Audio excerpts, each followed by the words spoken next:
ناظرین کرام اور عزیز طلباء و طالبات، مولانا آزاد نیشنل اردو یونیورسٹی کے اس تعلیمی پروگرام میں ہم آپ کا خیر مقدم کرتے ہیں۔ یہ پروگرام نظامت فاصلاتی تعلیم کے BA سال سوم کے اسلامیات کے مضمون سے متعلق ہے، اور ہمارے اس پروگرام کا موضوع ہے قرآن مجید کے چند اردو ترجمے۔ ناظرین اور عزیز طلباء و طالبات، آپ جانتے ہیں کہ قرآن کریم جو اللہ کی کتاب ہے، اس کو دنیا کی دوسری زبانوں میں بھی اس لیے منتقل کیا گیا اور اس کا ترجمہ کیا گیا تاکہ دوسری زبان کے بولنے والے بھی قرآن کریم کی باتوں کو سمجھ سکیں۔ چنانچہ کہا جاتا ہے کہ تقریباً 200 سے زائد زبانوں میں قرآن کریم کے ترجمہ ہو چکے ہیں، اور جہاں تک اردو زبان کی بات ہے تو صرف اس ایک زبان میں 300 سے زیادہ ترجمے آج تک موجود ہیں اور ہوتے جا رہے ہیں۔ آج ہم اسی موضوع پر گفتگو کریں گے اور چند مشہور ترجموں کے بارے میں جاننا چاہیں گے، اور اس گفتگو کے لیے آج ہم نے اپنے اسٹوڈیو میں ایک معزز مہمان اور مشہور عالم مفسر قرآن کو مدعو کیا ہے۔ آپ ہیں جناب مولانا ڈاکٹر سید راشد نسیم ندوی صاحب۔ ڈاکٹر صاحب، اس پروگرام میں آپ کا ہم استقبال کرتے ہیں۔ شکریہ۔ ڈاکٹر صاحب کا تعلق the foreign and languages university, جس کو IFLU کہتے ہیں، اس کے شعبہ عربی سے ہے۔ آپ وہاں اس شعبے کے صدر ہیں اور ایسوسیٹ پروفیسر بھی ہیں۔ آپ کا تفسیری ذوق ہے، تفسیر آپ کا موضوع ہے، اور ہم آپ سے آج کے موضوع پر سوالات کریں گے۔ ڈاکٹر صاحب، سب سے پہلے تو ہم آپ سے یہ جاننا چاہیں گے کہ کیا قرآن مجید کا دوسری زبان میں ترجمہ کرنا ممکن بھی ہے؟ بسم اللہ الرحمن الرحیم۔ یہ موضوع شروع سے اسلامی اسکالرز اور اسلامی علماء کے درمیان بڑا اختلافی رہا کہ قرآن پاک کا آیا عربی سے ہٹ کے کسی دوسری زبان میں ترجمہ ہو بھی سکتا ہے یا نہیں ہے۔ عربی سے ہٹ کے مطلب عربی میں ہو سکتا ہے؟ عربی تو متن ہے، اصل جی، تو اس اصل کو، متن کو کسی دوسری زبان میں منتقل کیا جا سکتا ہے اور اس کا ترجمہ ممکن ہے یا نہیں ہے۔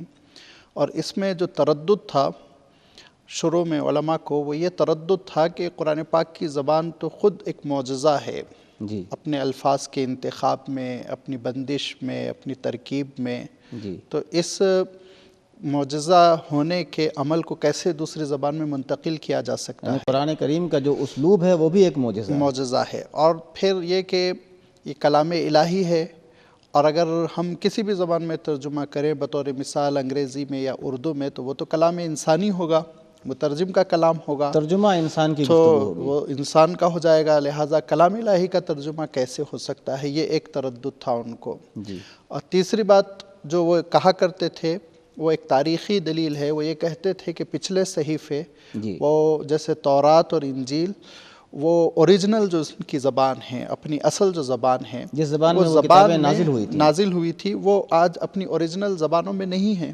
اچھا، کوئی بھی کتاب اپنی اصل زبان میں موجود نہیں ہے؟ نہ صرف نہیں ہے، بلکہ آپ کو حیرت ہوگی کہ انجیل کی اصلی زبان کون سی تھی، اس میں انجیل کے علماء کا اختلاف ہے۔ بعض کہتے ہیں سریانی تھی، بعض کہتے ہیں عبرانی تھی۔ جی، تو یہی مسئلہ قرآن پاک کے ساتھ نہ پیش آ جائے کہ یہ خطرہ لوگوں کو تھا، جی، کہ لوگ قرآن پاک کے ترجموں پر اتنا تکیہ کر لیں کہ خود قرآن پاک کا جو عربی متن ہے اور عربی نص ہے، اس سے کہیں دوری نہ پیدا ہو جائے۔ تو یہ ایک خوف اور یہ ایک اندیشہ تھا، جس کی وجہ سے وہ کہتے تھے کہ قرآن پاک کا کسی دوسری زبان میں ترجمہ نہیں کرنا چاہیے۔ یہ ایک یہ بات پرانی خدشہ تھا۔ جی ہاں، بعد میں دھیرے دھیرے پھر جب اسلام ساری دنیا میں پھیلتا چلا گیا اور ہر عمر کے لوگ اسلام قبول کرنے لگے، تو ان کے لیے یہ ممکن نہیں تھا کہ وہ عربی پر اتنی دسترس حاصل کر لیں کہ قرآن پاک کو سمجھنے لگیں، تو ان کے لیے ترجمے کی ضرورت یہ لوگ جو نئے مسلمان ہو رہے تھے، جنہیں قرآن پڑھنا تھا، ان کی زبانیں الگ تھیں۔ اور پھر جنہوں نے اسلام قبول نہیں کیا تھا، وہ بھی علمی طور پر قرآن پاک سے استفادہ کرنا چاہتے تھے، ان کی زبان عربی نہیں تھی، لہٰذا ترجمے کے محرکات ابتدائی زمانے ہی سے شروع ہو گئے۔ بہت بنیادی ضرورت تھی قرآن کریم کے ترجمہ کرنے کی، بہت بنیادی ضرورت تھی، جس کی اہمیت کا انکار نہیں کیا جا سکتا ہے۔ ان ابتدائی محرکات میں اور ان ابتدائی نمونوں میں آپ کو ایک حضرت سلمان فارسی رضی اللہ تعالیٰ عنہ کا بھی۔ ڈاکٹر صاحب، اس سے پہلے ہم نتیجہ نکالنا چاہیں گے، کیا آپ سمجھتے ہیں کہ قرآن کریم کا دوسری زبانوں میں جو ترجمہ ہو رہا ہے یا ہونا شروع ہوا، اس ترجمے کو قرآن کریم نہیں کہا جائے گا؟ جی ہاں، بعد میں صراحت کے ساتھ فتویٰ دیا گیا کہ عرب علماء نے تو یہ کہا کہ اس کو ترجمۃ القرآن یعنی قرآن پاک کا ترجمہ نہ کہو، ترجمۃ معانی القرآن، قرآن پاک کے معنوں کا ترجمہ کہو۔ اچھا ڈاکٹر صاحب، جب یہ دوسری بات آئی کہ ترجمے کی ضرورت ہے تاکہ دوسری زبان کے لوگ اس کو سمجھ سکیں، تو یہ روایت کب شروع ہوئی اور کن زبانوں میں شروع ہوئی اور پھر اس اردو تک کیسے پہنچی؟ جی، یہ بہت لمبی تاریخ ہے، بہت مختصر اشارہ میں یہ کرتا ہوں کہ حضرت سلمان فارسی رضی اللہ تعالیٰ عنہ خود واعظ و نصیحت کی ایک نشست کیا کرتے تھے، جو صحابی رسول ہیں اور وہ فارسی پر عبور رکھتے تھے، اور وہ قرآن پاک کی آیتوں کا فارسی میں ترجمہ کرتے تھے۔ چنانچہ مبسوط میں امام سرخسی نے ایک نمونہ بھی پیش کیا، فقہ کی جو مشہور کتاب ہے، اس میں امام صاحب نے ایک نمونہ بھی پیش کیا۔ یہ کتاب بھی شروع کے دور کی ہے؟ جی ہاں، یہ تیسری صدی ہجری میں لکھی گئی۔ اس میں انہوں نے یہ روایت پیش کی کہ وہ بسم اللہ الرحمن الرحیم کا ترجمہ کرتے تھے کہ بے اسم رحمان بخشائند، یہ ترجمہ فارسی زبان میں کرتے تھے۔ تو یہ ثبوت ملا کہ صحابہ بھی غیر معروف نہیں سمجھتے تھے، اجنبیت نہیں محسوس کرتے تھے ترجمہ کرنے میں۔ اس سے یہ بھی معلوم ہوا کہ ترجمہ شروع میں فارسی زبان میں ہوا؟ جی، یہ مکمل نہیں، یہ زبانی ہے، تحریری نہیں ہے، یہ زبانی ہے۔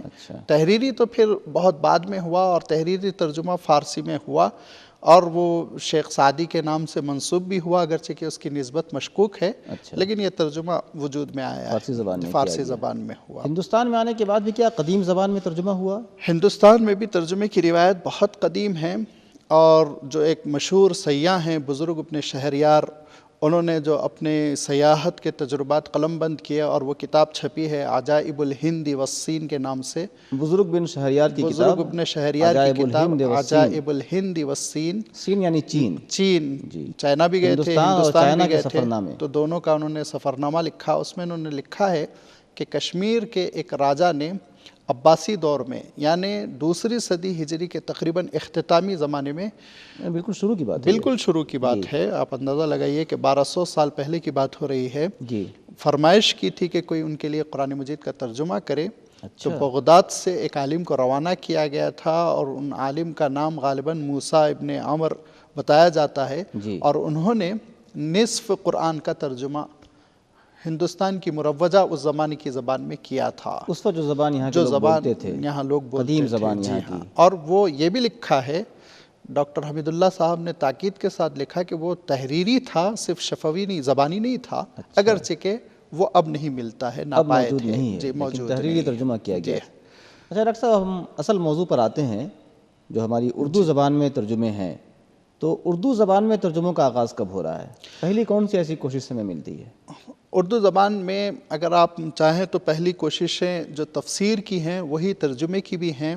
اس میں جو دو نام آتے ہیں وہ ایک ہے باقر ویلوری صاحب کا، دوسرے مراد اللہ انصاری صاحب سنبلی کا، کہ ان کے ترجمے تفسیر کے ساتھ، ان کے ترجمہ بھی ہے ان کا۔ یہ پہلی ابتدائی کوششیں ہیں جو دکن میں اور شمالی ہند میں کی گئیں، اور بعد میں پھر یہ کوششیں بڑھتی چلی گئیں، اور حضرت شاہ ولی اللہ رحمۃ اللہ علیہ کے کیا یہ جو کوششیں ابتدائی ہوئی ہیں یہ مکمل قرآن کریم کے ترجمے کی تھیں؟ باقر ویلوری صاحب کے بارے میں بتاتے ہیں، ان کا مکمل ترجمہ ہے، لیکن مراد اللہ شاہ صاحب کا آدھا ہے، نصف جزوی ہے، مکمل نہیں ہے۔ وہ پہلا مکمل ترجمہ آج موجود ہے؟ کتب خانوں میں موجود ہے، مطبوعہ نہیں ہے، عام دستیاب نہیں، عام دستیاب نہیں۔ تو پہلا مکمل ترجمہ قرآن جو لوگوں کو دستیاب ہو وہ کون سا ہے؟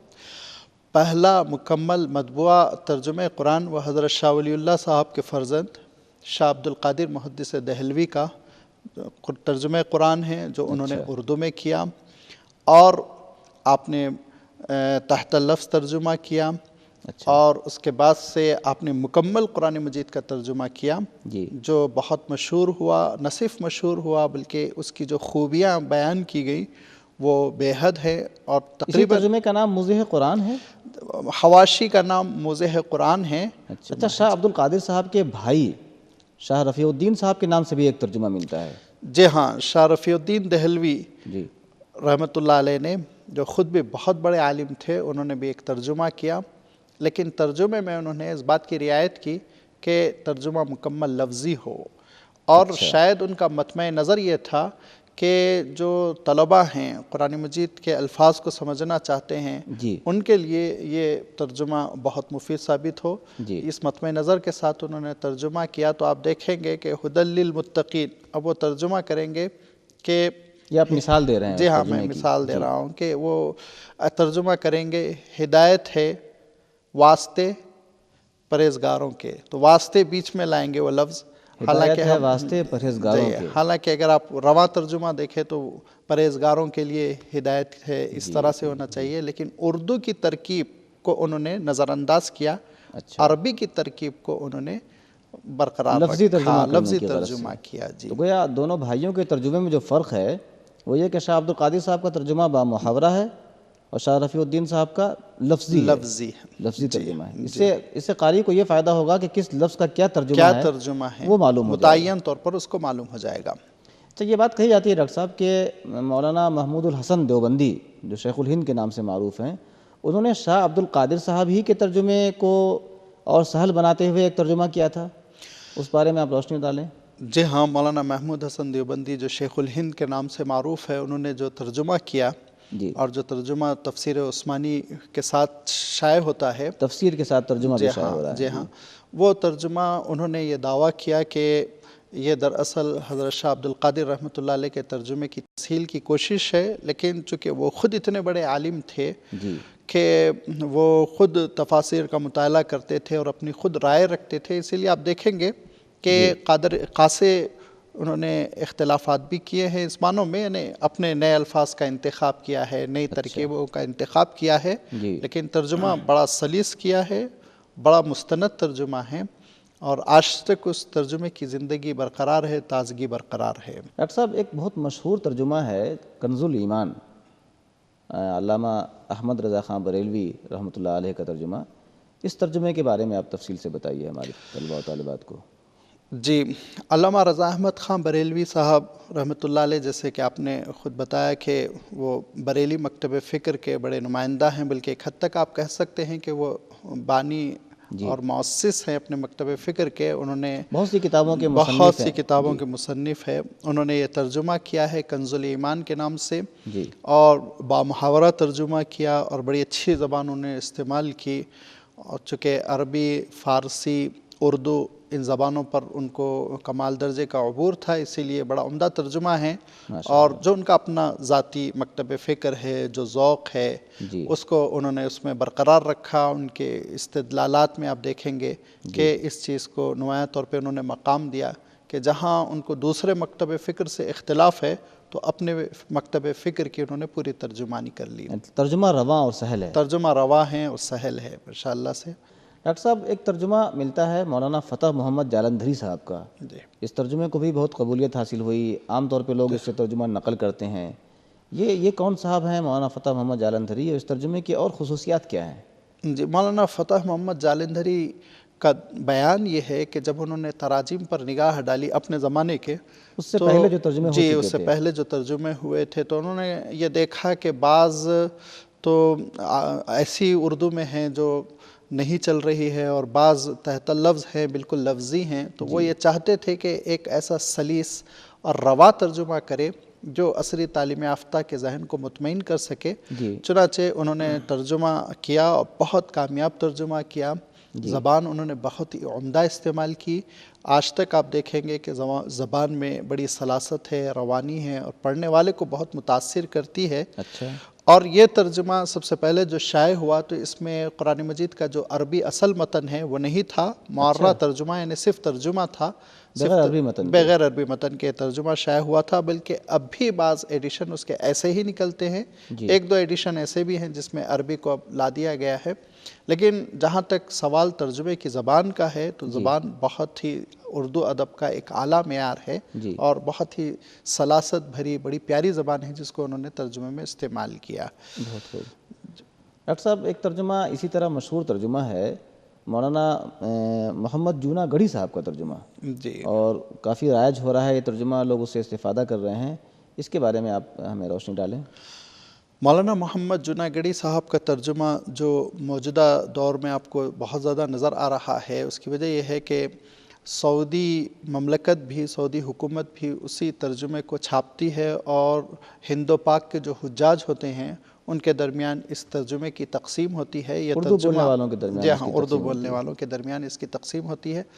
یہ ترجمہ بڑا رواں ہے، اور یہ بزرگ چونکہ سلفی مکتب فکر کے ہیں، اسی لیے انہوں نے ترجمے میں جو اسلاف کی تفسیریں ہیں ان سے پوری طرح استفادہ کیا، اور ترجمے میں انہوں نے اس بات کی رعایت کی کہ تفسیر بالروایہ، جو روایت کی بنیاد پر، حدیث کی بنیاد پر جو تفسیر کی جاتی ہے، تو ان تفاسیر سے سمجھتے ہوئے الفاظ کا انتخاب کیا، ان کو اپنا مطمع نظر بنایا اور ان کو سامنے رکھا۔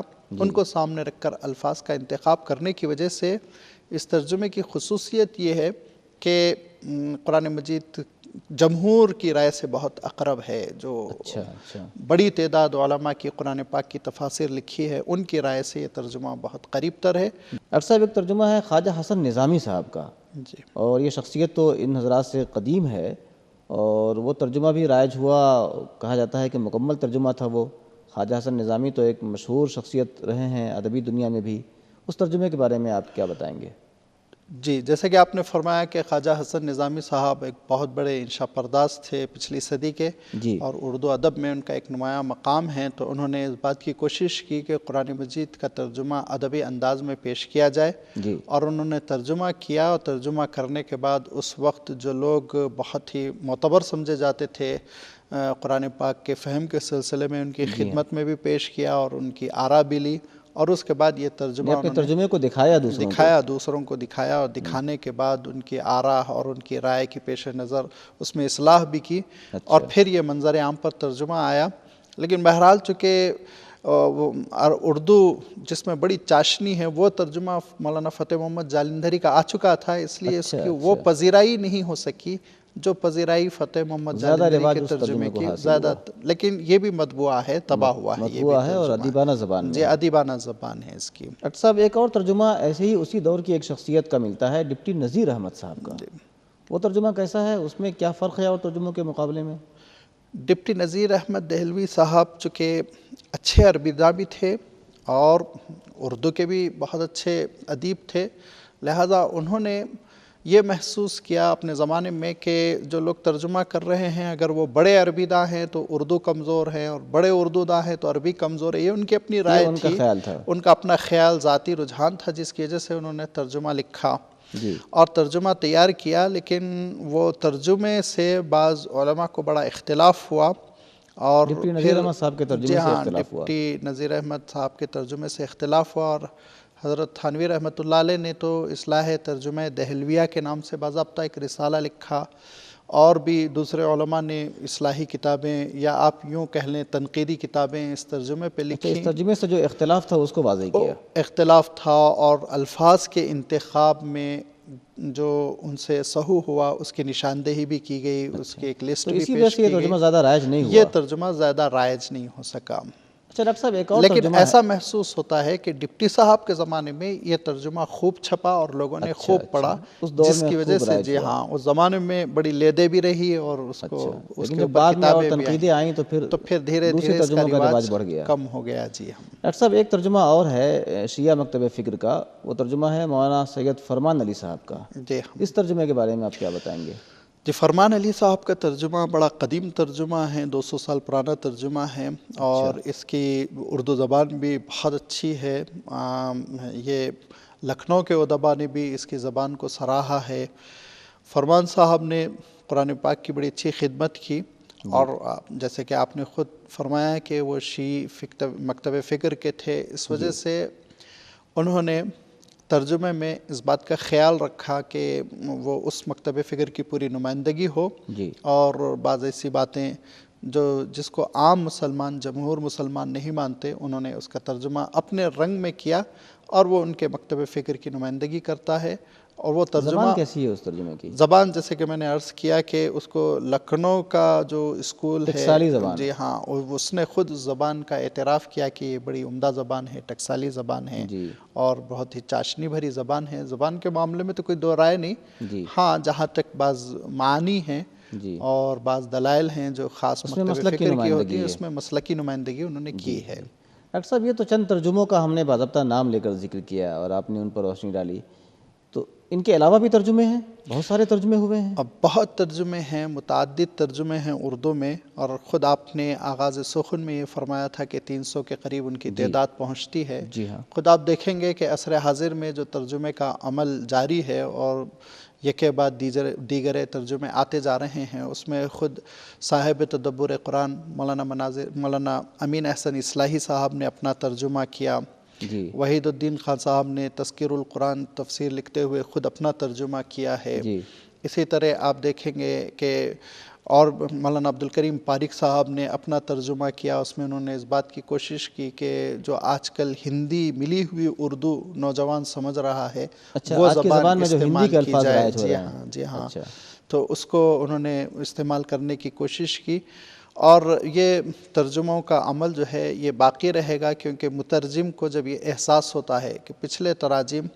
وہ زبان اور زمانے کی اور زبان کی ضروریات کو پوری نہیں کر پا رہے ہیں، تو اس داعیے کے ساتھ وہ پھر وہ نیا ترجمہ تیار کرنے کی کوشش کرتا ہے اور وہ اپنی کوشش کو منظر عام پر لاتا ہے۔ لہٰذا یہ ترجمے ہوتے رہیں گے، اور بھی بہت سارے اردو میں ترجمے ہیں جس کا جائزہ لینے کے لیے آپ جانتے ہیں کہ پورا پی ایچ ڈی کا ایک کام پروجیکٹ جو ہے درکار ہے۔ 300 ترجمے ہیں، لیکن ڈاکٹر صاحب ایک آخری سوال جو ہم ذرا تفصیل سے جاننا چاہیں گے وہ یہ کہ یہ ترجمے جو مختلف ہو رہے ہیں ان میں فرق ہے آپس میں، اور فرق ہے تو کن کن بنیادوں پر ہے؟ جی ہاں، جو ترجمے ہمارے سامنے ہیں ان میں فرق کا نہ ہونا تو یہ بالکل ناقابل تسلیم بات ہے، فروق ہے، بہت سارے فرق ہیں۔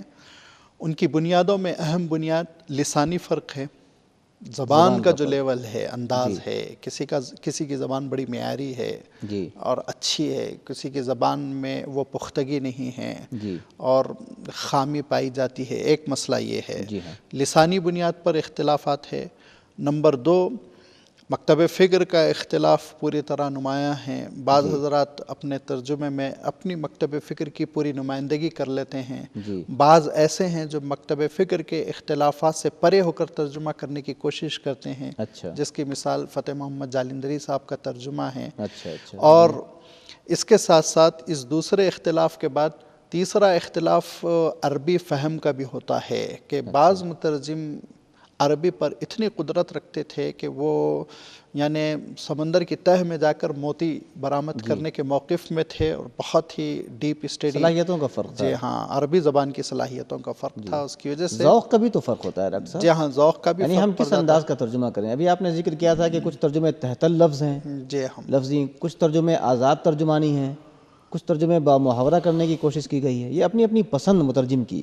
جی، یہ آپ نے صحیح فرمایا، بلکہ آپ اس کو چاہیں تو کہہ لیں جو ترجمے کے فن کا فرق ہے۔ ترجمے میں خود یہ کہا گیا ہے، ایک ترجمہ وہ ہوتا ہے جو لفظی ہوتا ہے، ایک ترجمہ وہ ہوتا ہے جو با محاورہ ہوتا ہے، ایک ترجمہ وہ ہوتا ہے جس کو بالکل آزاد ترجمہ کہا جاتا ہے کہ مفہوم لے لیا گیا اور پورا اپنی زبان میں ڈال دیا گیا، جیسے خود اس میں مصنف کا اپنا انتخاب ہوتا ہے۔ جیسے مولانا مودودی صاحب نے خود یہ کہا کہ میں ترجمے سے زیادہ ترجمانی کو پسند کروں گا، یعنی انہوں نے اپنے لیے تھوڑی سی آزادی رکھی کہ وہ زیادہ سے زیادہ قرآن کے مفہوم کو ادا کریں، الفاظ میں وہ نہ پھنسیں۔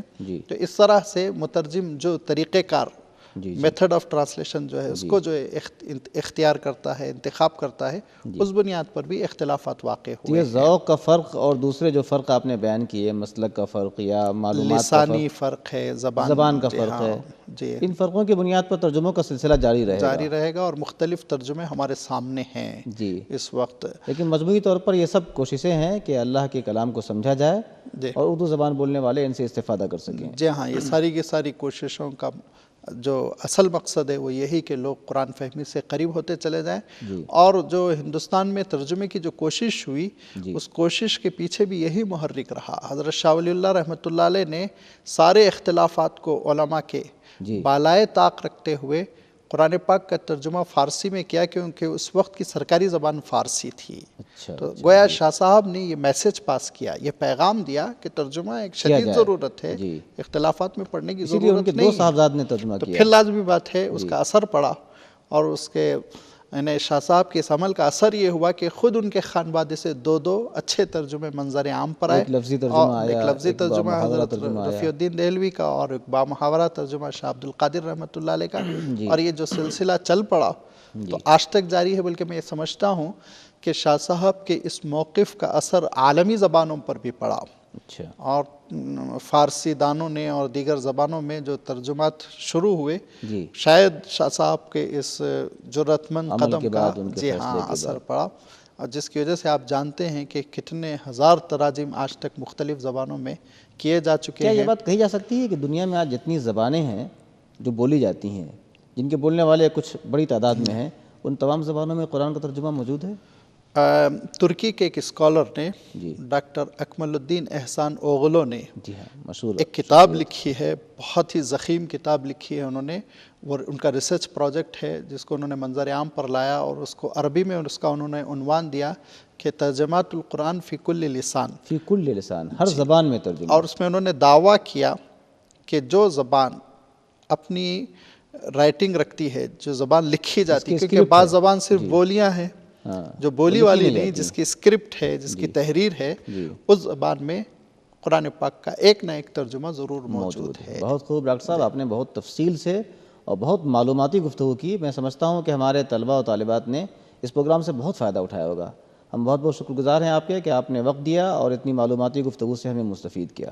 ہم بھی شکر گزار ہیں آپ لوگوں نے یہاں مدعو کیا. ڈاکٹر صاحب، تو ناظرین کرام، آج کے پروگرام میں بس اتنا ہی ہے. آئندہ پھر کسی موضوع پر آپ سے ملاقات ہوگی. تب تک کے لیے ہمیں اجازت دیجیے. خدا حافظ.